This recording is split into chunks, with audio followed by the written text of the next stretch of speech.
¿Cómo estás? ¿Bien, no? Hombre, después del fin de semana, si no estás bien ya, entonces es para preocuparse, ¿eh? ¿Qué pasa? ¿Que encima quieres que el lunes sea fiesta para descansar de lo cansado que estás por culpa del fin de semana? Pero bueno, ¿qué pasa, no? ¡Qué morro! ¿Qué tal? Buenas noches. La 1, un minuto, a la menos en Canarias. Comienza un programa que se emite como siempre a la 1, a las 2 y a las 3. O sea, desde ahora y hasta las 4 de la mañana, ahora menos en Canarias.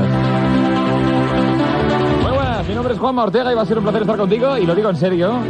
Y lo digo en serio. No es formalismo de esto de es que es un placer encantado. No, es que es la verdad. Que uno disfruta haciendo esto, hombre. Sintiendo que acompañas, sintiendo que ayudas y animas a toda esa gente que está trabajando, estudiando o sencillamente trasnochando o volviendo a casa después del fin de semana. 1, 2, 3, sí.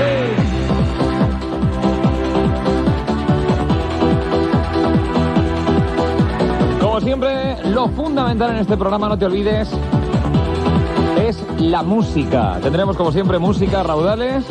Y si quieres participar en el programa tienes que marcar los teléfonos que enseguida te voy a dar. Pero no olvides que no todas las llamadas van a salir en antena. Ese teléfono no es para hablar, ni para salir por la radio, ni para grabarte y mañana enseñárselo a tus amigos, sino sencillamente para comentar alguno de los temas que resulten de interés. Y de todas esas llamadas elegiremos unas cuantas para que nos acompañen esta noche.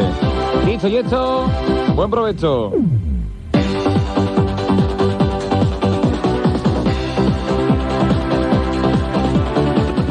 91 delante 3470782 o 3470783 y nuestro contestador automático con el 91 delante 5324532.